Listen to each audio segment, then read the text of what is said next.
Do you think we should shut the door a little bit down there? I don't know if it's like a concert downstairs.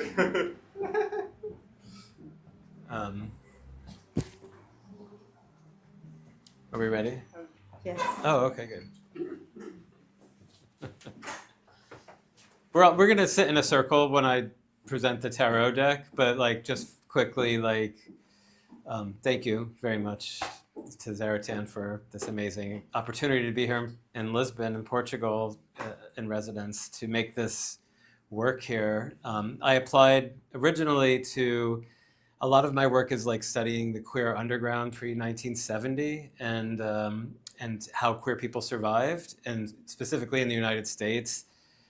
Before that, so like I could go into archives. A lot of that stuff in the United States was completely destroyed, especially during the AIDS era when people were dying. The family members would just throw everyone's materials away, personal photographs, journals, all that stuff. Here, I was a little bit, it's even worse because there was a fascist regime and homosexuality was completely outlawed. The fascist regime completely denied the existence of queer people in Lisbon and actually just executed them on the street. So like there would never be any surviving materials. But thanks to Gemma, I was able to maybe go to the police, what's it called, the Judicial Police Museum, where they would actually track and it's a terrifying place. But they tracked homosexuals and anybody they suspected of committing a crime and photographed them and used it as evidence to convict and probably execute them. So that first photograph is one of those that I found online. That's actually from that archive. So hopefully I'll be able to go to that archive on Monday to like find more of these photographs. And the rest of these are actually just the queer people that actually managed to exist and have some of the, this is a painter from the 60s named Maluda. Francis Grassa was a ballet dancer who was like pre-fascist era, who went silent during the fascist era. Judith Teixeira, I don't know how to exactly pronounce her name, was a poet who was eventually died during that regime. Antonio Boto was a lyricist, songwriter, who I'm very, very interested in. So these are Antonio Boto's lyrics and poems that I've been working with, and just I've been free-forming it with like imagery I've found around the city, and just like really being open-ended about all of this stuff. And then Valentin de Barros was actually in an asylum here. He was committed to an asylum for being queer in 1937 or 38, and stayed there till 1980, until he died, even after the Carnation Revolution freed everybody. He was just preferred to stay in that asylum because he didn't know any other home. And so these are dolls that actually he made when he was there that I've just decided to paint. And then Antonia Vershoes is a kind of the Portuguese Freddie Mercury. So I got to go to the Feira de Ladra in downtown, and we found this record, which is amazing. I can't believe I found it, which is incredible. So these things are things that I bought at the flea market, and some of that is appearing in my paintings, like the toilet talker ladies here. So that concludes that part of this. So that I decided to put it all up here. This studio belongs to Isabella, who's the other artist in residence, but she's away this weekend, so she let me use her space to show everything. And then I'm just going to talk about the tarot deck. So if we want, we could sit in a circle. We could put the rug out and sit on the rug. And I'm going to talk about the process of the idea behind this tarot deck that I spent 10 years creating.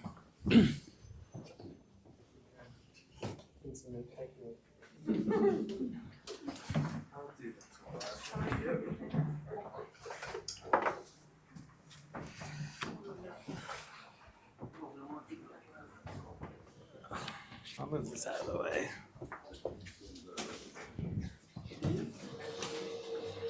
Yeah, feel free to sit in a circle. We could sit in a circle. It's more fun to sit in a circle. You want to say? You want to say here? Press circle because of the space we have. It's a square circle, yeah. It's like an oval with rounded corners, a rectangle with rounded corners. So when I was 18, I'll go back that far. I went to college and I really was like hit in the head with like goth kids, and so like I was surrounded by all this occult material, like practices, like we were doing Ouija board and all this crazy stuff, and then I was also introduced to the tarot, and I was like super obsessed with it the first time I ever saw the tarot deck. And I really wanted to create a tarot deck in that moment, but like there was no texts available that I could possibly understand, and it always comes with a little white book that gives like one keyword or a sentence that has to do with each tarot card, and those made no sense to me. And my partner Douglas was teaching with Rachel Pollack, and she's a tarot grandmaster, a trans woman. She passed away 2 years ago. She wrote what's called the Tarot Bible, what everybody calls the Tarot Bible, the 78 Degrees of Wisdom. So when I met her, I read this book, and it explained the tarot in a systemic way, the underpinnings of the tarot. And when I can understand a system of something, I can understand everything. So I started to nerd out, and I was like, now I can create my tarot deck. And there's no better way to learn a tarot deck is to understand its history and to just fail through a million versions of it. That's how I do things. So like I decided that I was just going to start to create a tarot deck that was going to remove, like normal tarot decks have medieval figures in them. They're all white. They're very heteronormative. And actually the tarot tradition is actually rooted in like racism and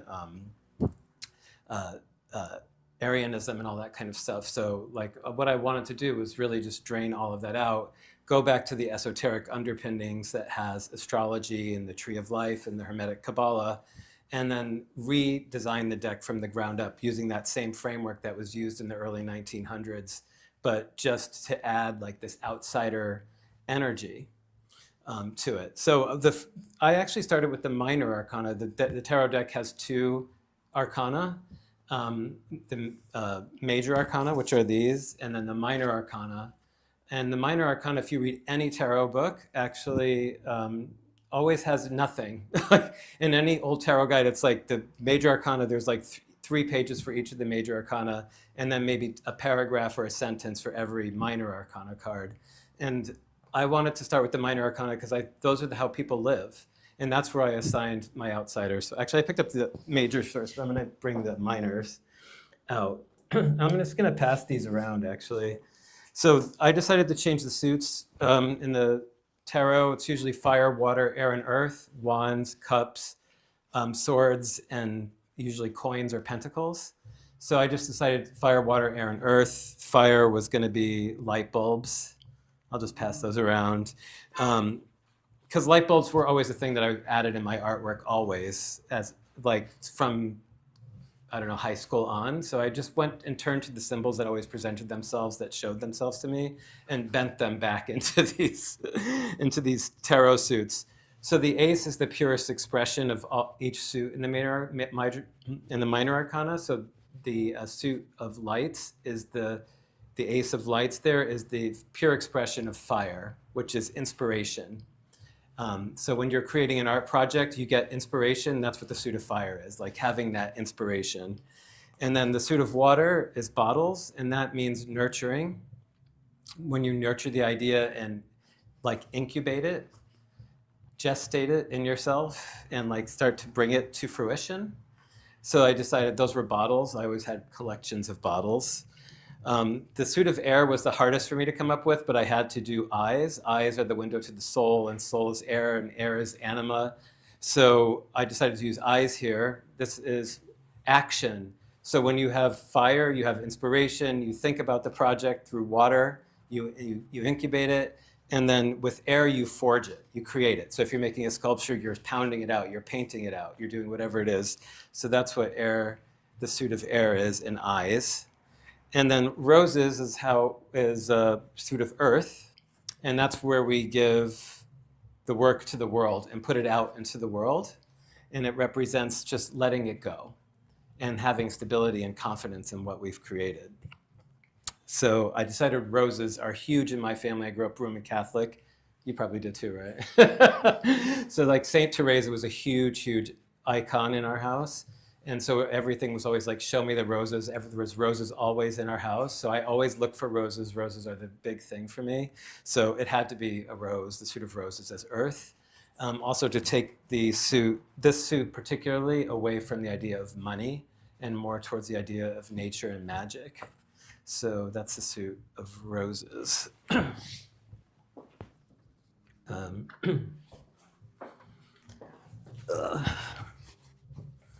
And then with the minor arcana are always like, they always show people in the world. So these are all outsiders. I'm not going to name them all, but this is Truman Capote. Lillian Lightsell was the first female acrobat that was really, truly famous.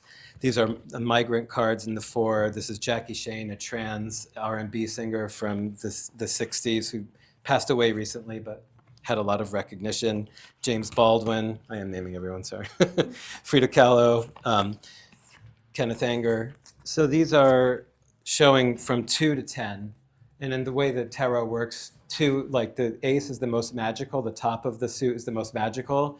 And then when you get to the 10, it's the most dense form of that energy. And that indicates, all 10s kind of indicate a need to move on from whatever that suit represents. Like you're done with, like when you get the 10 of lights, it's like, where do we go next when we get a 10? Where do we move on to the next suit? So I'll give those to you. The other major change I did with the tarot is, you probably know there's always a king, queen, knight, and all that kind of stuff in a normal tarot deck or even playing cards. I definitely wanted to get rid of the royalty, and I really, like, this is something I spent years and years like doing a million different things with. But what I decided was to just call these elementals. And the first tarot class I talked about, they looked at these royal cards as being elementally aligned. So what I just decided to do was like just assign each one. So there's the spark of lights, which as an elemental that replaces the page. It just means fire in the world of fire. Spark is fire, billows are air, fathom is water, and root is earth.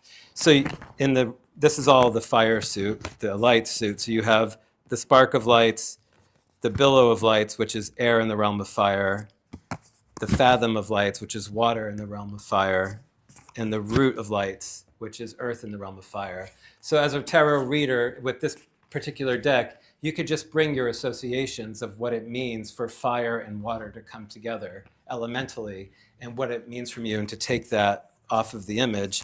And this is Kathy Acker, who Douglas wrote his dissertation about and published a book about, and it's actually the cover of the published version of his book. And so she's the punk rock feminist, quote unquote, queen of fire in this deck. So I give you that.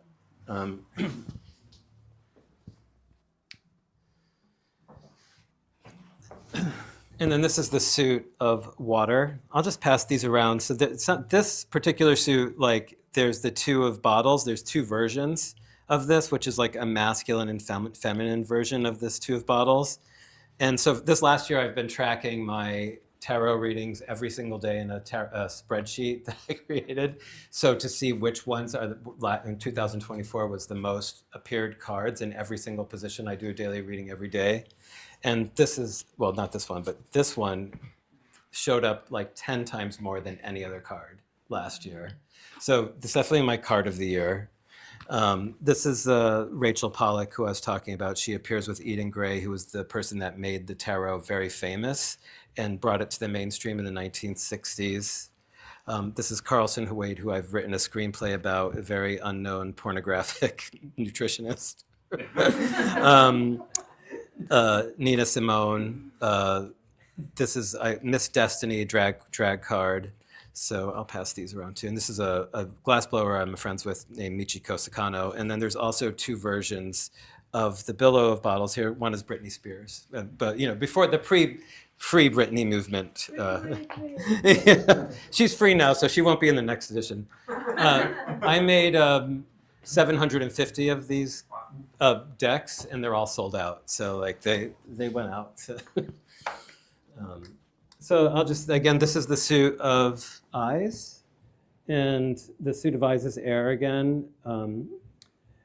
These are the minors. So this is the resistance card.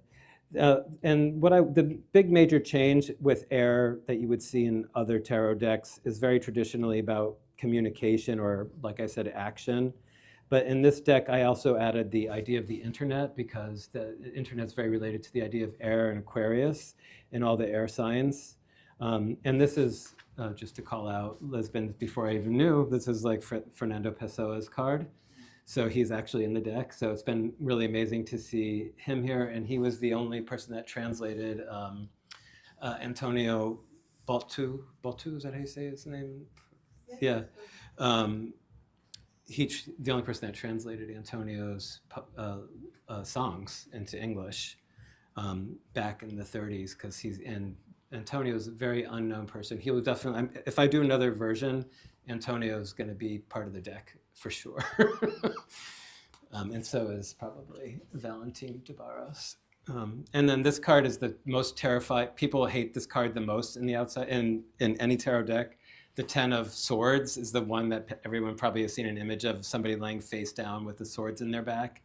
But it's a sun in Gemini, and it's simply not a bad, and there's nothing bad about it, but the person that designed the original deck, Arthur Waite, just was a bit of an asshole. And I think like he just saw something negative in Pamela Coleman-Smith, who did the art for that deck, was like, I don't think like she even agreed with what that was about, but like, for some reason, him and Aleister Crowley just saw a lot of negativity in the suit of air and swords. And I absolutely don't see that at all. It's like, it's forging and communication. There's a lot of difficulty, but that's when we learn the most, is through conflict and action. So I really wanted to take this whole entire suit, and make it much more positive than what was seen before. I'll pass it this way. Oh, and these are the elementals. So, kind of James Dean type card, but then this is Edith Piaf, and I'll pass that around, and Jung. And finally, the suit of roses. I have to say this was the hardest suit for me to draw for some reason. I think because I think maybe as an artist I don't feel I have such a problem actually putting my work in the world. It's reflected in this. So the suit of roses I really wanted to have be very communicative of really being confident in putting your creations in the world, and have whoever shows up in this suit really illustrate that. So the cultivator was the first idea that I had, and this is a very important card. It comes up for me a lot.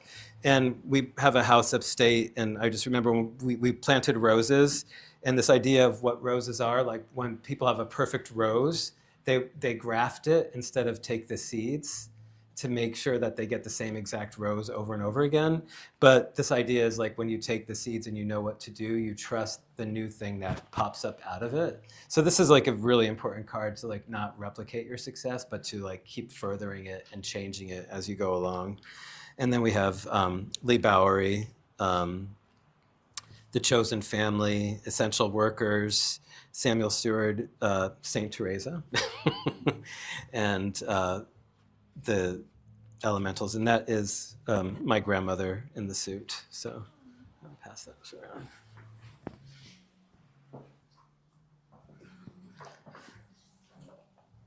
around. This is the box. So the big thing was the major arcana. So the major arcana is the thing that most people pay a lot of attention to. The major arcana is cause, the minor arcana is effects. So a lot of people get wrapped up with the major arcana. And when you do get a lot of major arcana in a reading, it does indicate like a strong, strong energy that's harder to reverse or change course. I'll say right now that like I am not a predictive fortune-telling type tarot person. So like I think the tarot as like a river. Like if you're standing by a river, you see a leaf coming down, you can, like that's a tarot reading. You can see where it's come from. You see where it is, but where it's going, the trajectory, you can imagine it. The tarot tells you the energy trajectory that you're on, but it doesn't, it's not set in stone. So I don't believe that. I believe that it's an energy trajectory that you're getting a reading for, and that everything is changeable. But when you have a lot of majors in your reading, maybe it's harder. It's a little harder to change. So I did many versions of the. I have many hundreds of versions of cards that I've designed, but at a couple years before releasing this deck, I decided to throw the whole entire major arcana out and start over again. And what I decided to do is just create a major arcana that was costumes, set pieces, and props, and that each person that has a reading can imagine themselves inside of each card as a character, as a player.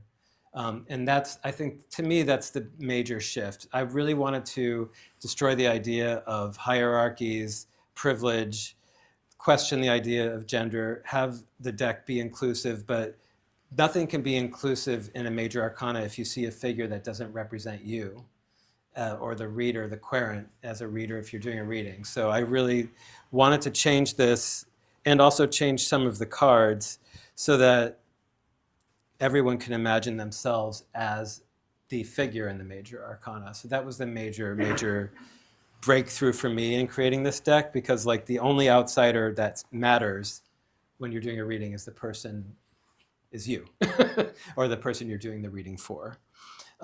So they're very, very simplistic cards, and it was really hard because, as you can see from my work, I love to be very dense. So I have a hard time with simplicity. So I decided to just keep these extremely, extremely simple. Keeping the positions, keeping the astrological formulas from the Golden Dawn, or that they prescribed, which I regret doing now, but I did keep them. So the high priestess is changed to the witch. In this case, of course, and I grew up obsessed with Bewitched, so that was, also kind of removed gender from the Empress, which is now called the Provider, which just gives you everything you need as a person to subside. The Boss replaces the Emperor, so it's not, again, not gendered, but this is maybe one of my least favorite cards to get in a reading. And I got it this morning, so I really hate seeing this card. And maybe next most, I hate seeing this one. The Cleric is the choice of when, so the major arcana is the progression of life from birth to death in these 22 cards. And in these first 5 cards are super important because it's mother, what the mother tells you, what the father tells you about what you're supposed to be in society, that's highly gendered, and then what religion tells you. And for a lot of people, their journey stops here, in my opinion, with religion.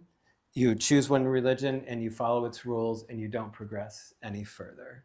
And as outsiders, we question that, we go for the key, and we decide to have a totally different path that's not prescribed, to live by our own rules and our own codes. And then that creates a huge schism, divides us in half. And we are in the space of the runaways suddenly. This used to be the Lovers in the old deck. But here it's a Gemini card. It's of being of two minds, torn between the past and the present, so much so that there's non-movement. And we have to uproot ourselves. So the Fool is the first card. It's our primal energy. And that's the card that gives us the energy to leap from one major arcana to the next. So it always takes the Fool's energy to go from one card to the next. This is also one of the most important cards in the deck. It used to be the Chariot. It's called the Ghost Car. And in the United States, there's a shopping mall when I was growing up that had these cars covered in asphalt. And they were done by an artist, an architectural firm called Site Brooklyn. I had no idea who they were. Jim Dines was the architect.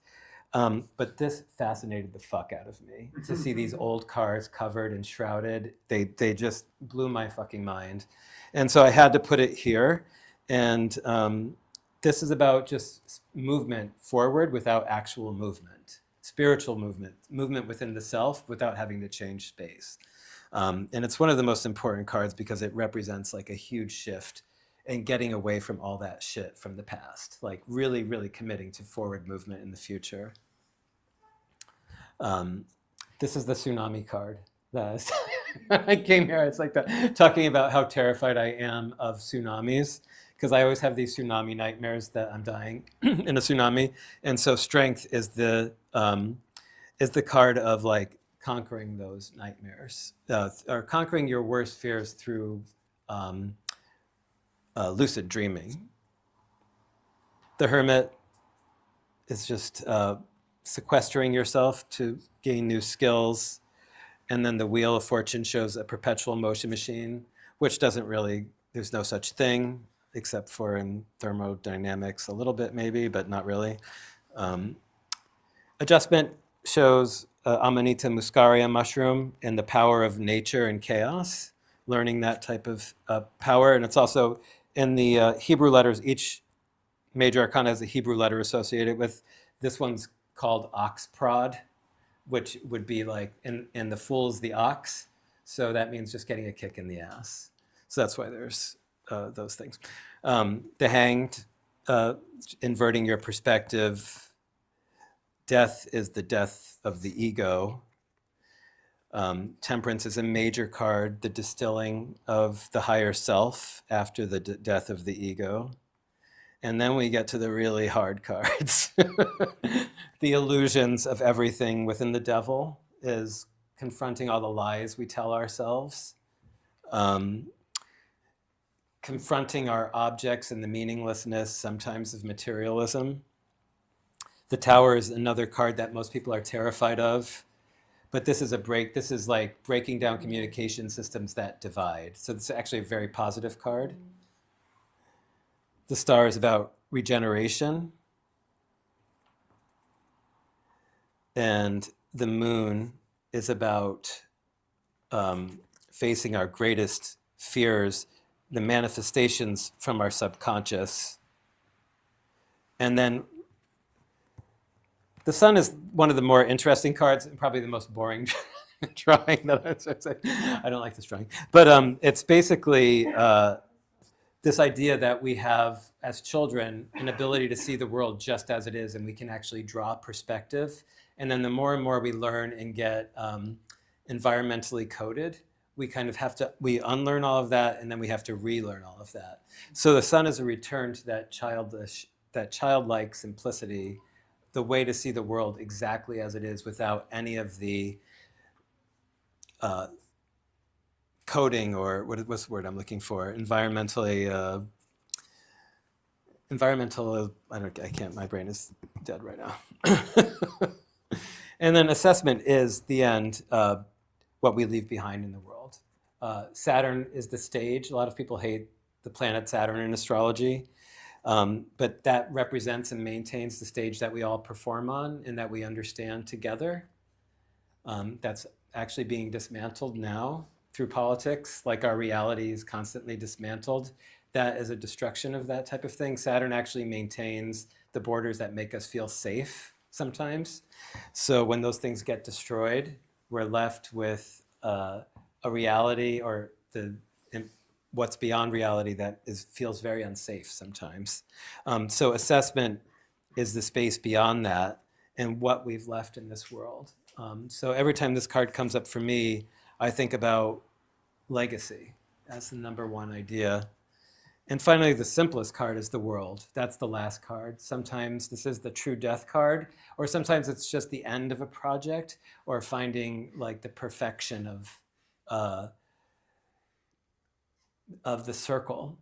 Like, is this a cell, or is it an entire planet? Is it a sun, or is it a grain of sand? Is there something different from the inside to the outside? It's a merging of complete opposites.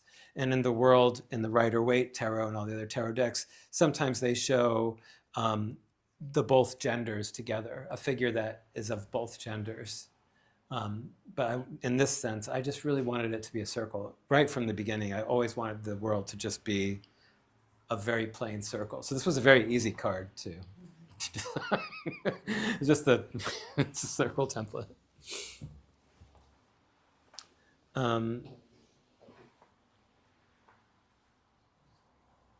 Are there any questions about this part of it, the deck, at all, and its creation? What was your process of actually producing the deck of cards after you had the drawings? Terror. No, it was like I